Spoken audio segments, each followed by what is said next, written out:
जितने भी संबंध जन्य सुख हैं सब के सब दुख स्वरूप हैं, दुख के उत्पत्ति स्थान है। संबंध जन्य सुख मत भोगो तो दुख कभी तुम्हें छू नहीं सकता।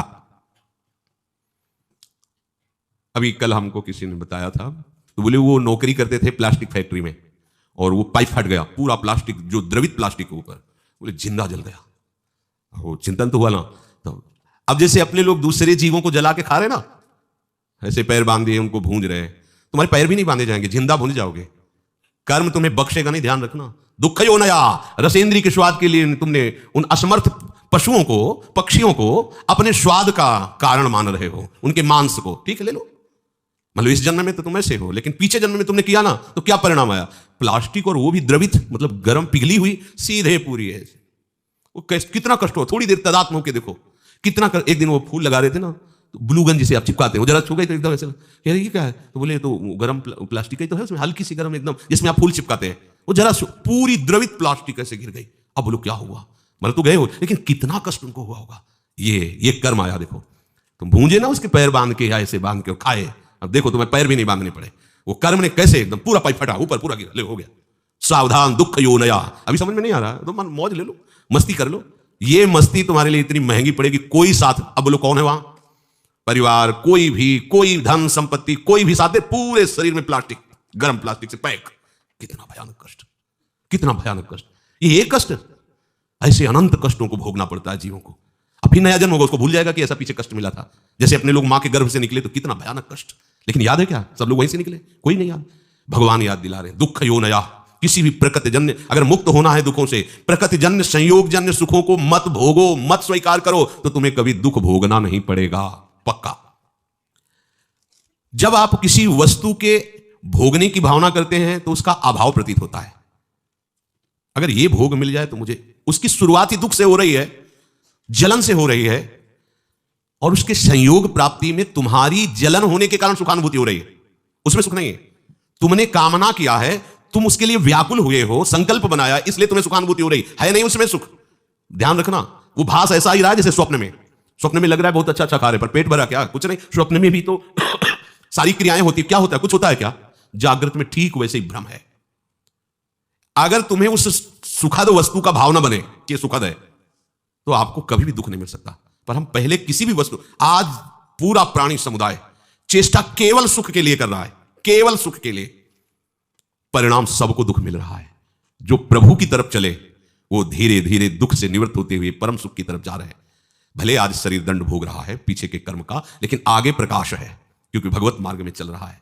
वस्तु के अभाव का दुख जितनी जोर का होगा, मिलन में तुम्हें उतनी ही सुखानुभूति होगी। यह ब्रह्म ऋषियों का मनन है।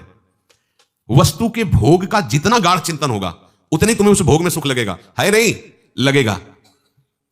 और जितना तुम उसमें सुख अनुभव करोगे, उससे अनंत गुना बढ़ के तुम्हें दुख मिलेगा। यह सिस्टम है, यह नियम है। इसीलिए देख लो, सब दुखी है, सब शांत है।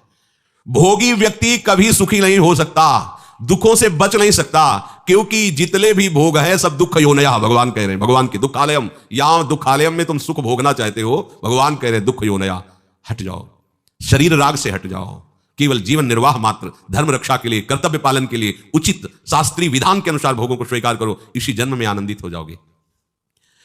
अगर आप केवल भोगों में ही सुख मान करके रत हो, तो परिणाम ताप संस्कार दुःखैर गुण वृत्ति विरोधाच दुःखमेव सर्वम विवेकिनः। तुम्हें 3 प्रकार के दुख वर्तमान में ही भोगने पड़ रहे हैं। देख लो, परिणाम दुख, पीछे जो कर्म किए उनका परिणाम भोग रहे हो। परिणाम दुख और ताप दुख और संस्कार दुख, ये 3 सुख भोगने वाले को भोगना ही पड़ता है। देखो, सुख भोगने वाले के लिए लिखा है, जो संसार में सुख भोगने की वृत्ति लिए उनको ही अपने आप 3 दुख भोगने पड़ते हैं, परिणाम दुख, ताप दुख और संस्कार दुख। संपूर्ण विषय भोग आरंभ में सुख रूप सबको प्रतीत होते हैं। कोई भी कर्म जब हमारा बनता है तो उसमें हमारा लक्ष्य होता है सुख। कोई ना कोई ऐसा कर्म बना जो सुख के लिए हमने पाप कर्म किया, सुख भोगने की भावना से पाप कर्म बना, और वही कर्म आकर के दंड देता है। ध्यान रखना, चाहे कोई हो, कोई भी हो, कितना भी बड़ा महापुरुष हो, इस शरीर रचने के समय उसके उस कर्म संस्कार को रचा गया है। इतनी अवस्था में तुम्हारे ये रोग होगा, ये प्रारब्ध भोग है, ये आएगा, अपना रूप विस्तार करेगा। लेकिन ये भजन का, ये भगवत शरणागति का प्रताप, वो बस कवच बन करके उसकी रक्षा करता है, ना उसे भय होने देता है, ना शोक होने देता है। अब ये शरीर छूटा, पीछे सब गोदाम में आग लग गई, अब उसमें एक भी कर्म ऐसा नहीं जो जग सके या नवीन हमें बंधन दे सके, खत्म। आगे जो कर्म हो रहे हैं भगवत अर्पित हैं, वो खत्म। प्रारब्ध जो है धीरे धीरे खत्म होता जा रहा है, और उसको कैसे भुगवा रहे? कृपा कवच से। सत्य कहते हैं, अगर प्रियाजू की शरण में ना होते तो रोज हम ऐसे जलते जैसे किस तवा में रोटी सेकी जाती है, ऐसे जलते और मनाते कि ये शरीर छूट जाए तो अच्छा है। मनाते, कहां इतनी अर्थव्यवस्था, कहां ऐसी सेवा, कहां ऐसा हृदय की विश्राम स्थली, कहां हृदय को लगाते? किस पर लगाते? जिस पर लगाया था वही धोखा दे रहा था। क्या होता थोड़ी देर में? तो बिल्कुल एकदम जैसे जल में कमल का फूल रहे, ऐसे प्रियाजू रख रहे। संपूर्ण विषय भोग आरंभ में सबको सुख रूप प्रतीत होते हैं, और वही कर्म, वही विषय भोग परिणाम में महान दुख प्रदान करता है। एक सत्य घटना, ब्याह हुआ, पत्नी आई, तो जैसे परस्पर स्त्री पुरुष आसक्त हो जाते हैं, ऐसे पति आसक्त हो गया। पत्नी का पहले से कोई प्रीतम था, वो जब उनके दृष्टि में ब्याह होने के बाद पुनः आया तो उसने रोकर कहा, हम तो आज तक तुम्हारा ही इंतजार कर रहे हैं, और जिएंगे तुम्हारे लिए, मरेंगे तुम्हारे लिए। अब ये तुम सोचो कि तुम्हारा प्यार कैसा है। तो उसने कहा, इस बार हिसाब हो जाएगा, हम मायके आ रहे हैं, वहीं बुलवाएंगे इनको। मायके गई और वहां से फोन किया कि आपके बिना हमारा दिन नहीं कट रहा, माता पिता तुरंत भेजेंगे नहीं, आप 1-2 दिन के लिए आ जाइए। आ गए। वो जो बहुत ज्यादा चिपकती है, नाक मुंह में लगा दिया उसको फेब्रिक है, और उससे क्विक क्या, वही नाक जैसे खवा पिया के लिटा दिया, और मित्र को बुला लिया और नाक में और मुंह में वही भर दी। वो मिनट में एकदम जाम गए। ये सत्य घटना। क्या हुआ? कहां सुख है, किसमें सुख है? अब वो एक अलग जेल में, एक अलग, एक मरा और दोनों अलग अलग जेल में, तीनों का जीवन नष्ट हो गया। क्या हुआ? सुख भोग की लालसा। देखा? अब अगर हम ऐसे ना समझाए तो लगेगा भगवान कह रहे दुख क्यों नहीं आए, ऐसे दुख क्यों नहीं आए। धर्म से चलोगे, भगवत भजन करोगे, धर्म के निर्वाह के लिए विषय स्वीकार करोगे, तो आप सदैव सुखी रहोगे, इस लोक में भी और परलोक में। धर्म विरुद्ध आचरण करोगे, सुख भोग के लिए भगवान की आज्ञा का उल्लंघन करोगे, तो ना यहां सुख पाओगे ना वहां सुख पाओगे। लिख लो ये बात, आज भले मुस्कुरा लो, कल मुस्कुराहट में जहर होगा। मान लो बात, भगवान की बात है, दुख यो नया। जगह जगह ये सुख की लालसा ऐसा नष्ट कर देती है। मेजर पदवी पर आर्मी में थे, भ्रमण करने से सब, बहुत सुंदर उनका बंगला था, बहुत सुंदर व्यवस्था उनकी थी कानपुर में। सामने मिठाई की दुकान थी, पंजाबी शरीर था उसका, सामने मिठाई की दुकान। अब वो आर्मी के तो 4-4, 5-5 महीने बॉर्डर में ही लगे हुए हैं, तो उसका उससे मित्रता हो गई मिठाई वाले की दुकान से। गेटमैन रहता उसके यहाँ, पर जब मालकिन का आदेश है तो गेटमैन क्या रुकेगा। अच्छा, वो जब आते थे तो सूचना दे के आते थे कि 1 महीने की छुट्टी या 2 महीने की छुट्टी, तो सावधानी हो जाती थी। उन्होंने सूचना दी नहीं, अचानक आ गए, उधर से निकलना हुआ होगा, सोचा होगा आज रात यहाँ रुक जाते हैं, फिर चले जाते। तो गेटमैन ने कहा, साहब अंदर नहीं जा सकते, दिमाग खराब, मेरा घर मेरा परिवार, तू कह रहा। बोले मालकिन का आदेश, एक थप्पड़ जमा, मालकिन का आदेश। अब गेटमैन की कितनी ताकत, जैसा सिखाया गया था वैसा, और उसको तो पता नहीं था। वो अंदर जाके तो उसने कहा, ऐसा तो हम सोच भी नहीं सकते थे कि आप दोनों थे, दोनों ने मिलकर उसका वही मार दिया, आर्मी के मेजर को, और गाड़ दिया वहीं बड़ा ऐसा मकान से।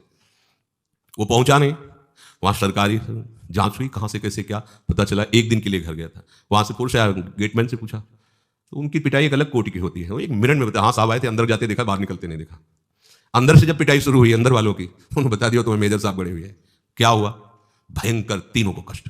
एक को पत्नी के राग में मृत्यु दंड मिला, मार दिया ना दोनों ने मिलकर, और दोनों को ऐसे सरकारी आदमी के मारने के लिए उनको दोनों को सजा मिली। क्या सुख, दुख कहीं होना यहाँ। और ये कार्य कैसे हुआ था? सुख भोगने के लिए। जितना भी आप धर्म रहित आचरण करेंगे कहीं भी त्रिकाल में, ये तो ब्याज हुआ उस कर्म का, परिणाम जो आएगा वो तो आगे मिलेगा। बड़ी जेल है नरक, ये छोटी जेल है यहाँ की। यहाँ जो डंडा चलते हैं, फांसी मिलती है, या और जो भी कष्ट, ये ऐसा मान लो कि ब्याज मिलता है, और मूल हिसाब तो आपको बड़ी नरक में मिलेगा, जो यमराज के दरबार की, यहाँ के जेलर यमराज हैं, वहां जो मिलता है, वहां ऐसा नहीं होता कि 10-5 कोड़े मार दो या 10-5 साल की जेल दे दो। एक एक कष्ट को कल्प कल्प तक भोगने के लिए दंड दे दिया जाता है। अब जीव वहां मरना तो है नहीं, यातना देह में पड़ा भोगता रहता है। दुख यो नया, भगवान के वचन है, इसलिए ये परिणाम दुख है। धर्म विरुद्ध आचरण, भागवती आदेश के विरुद्ध आचरण करोगे, कभी भी कहीं भी सुखी नहीं हो सकते, चाहे जितना दान पुण्य कर लो।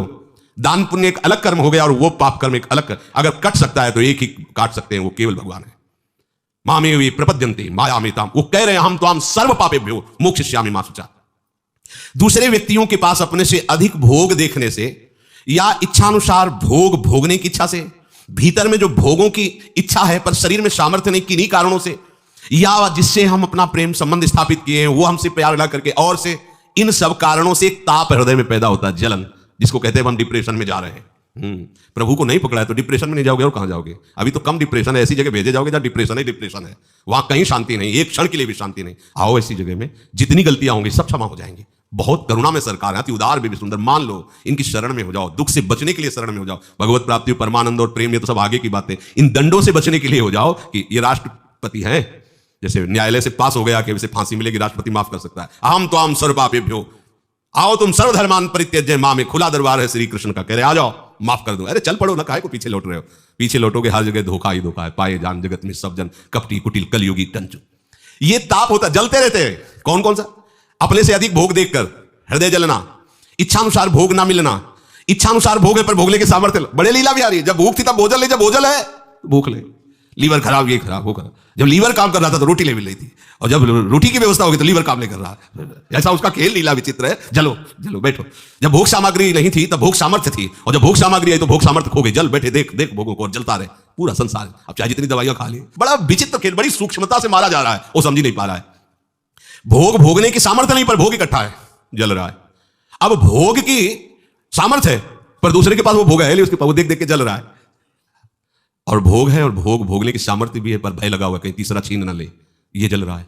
कह रहे हैं कि ये ताप दुख किसी को नहीं बख्शता।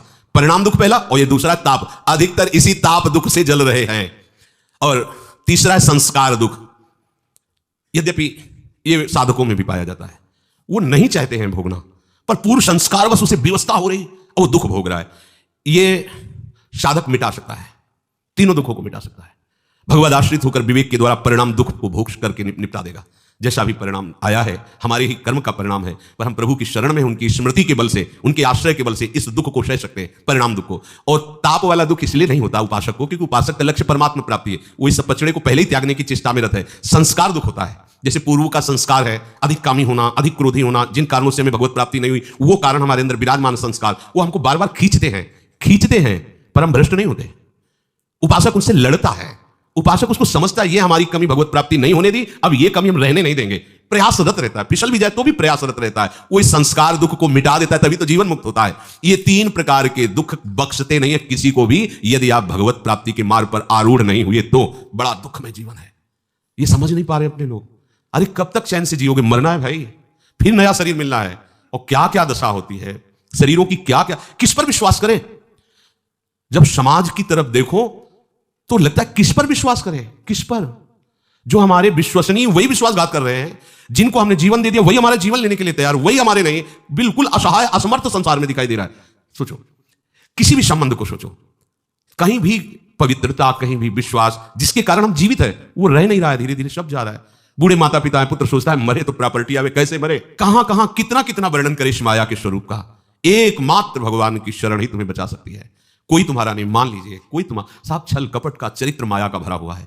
अगर आप थोड़ा भी भजन करेंगे तो आपको समझ में आने लगेगा, और भजन नहीं करोगे तो ये सुनने के बाद वहीं रति होगी, विरति नहीं हो सकती, बैराग नहीं हो सकता। यही भगवान की माया है। वो मार पीट करके बाहर निकाल देंगे, दरवाजे पे बैठे रहोगे, लेकिन आपका हृदय उन्हीं के लिए रोएगा, उन्हीं के लिए रोएगा। यही माया है भगवान की, यही भगवान की दैवी माया ऐसी विचित्र है कि हम जानते हो हमसे कपट कर रहा है, जानते हो हम अपने धर्म का पालन न करके मुझे निकाल रहा है, बूढ़े माता पिता, लेकिन वो उन्हीं के लिए रो रहे हैं।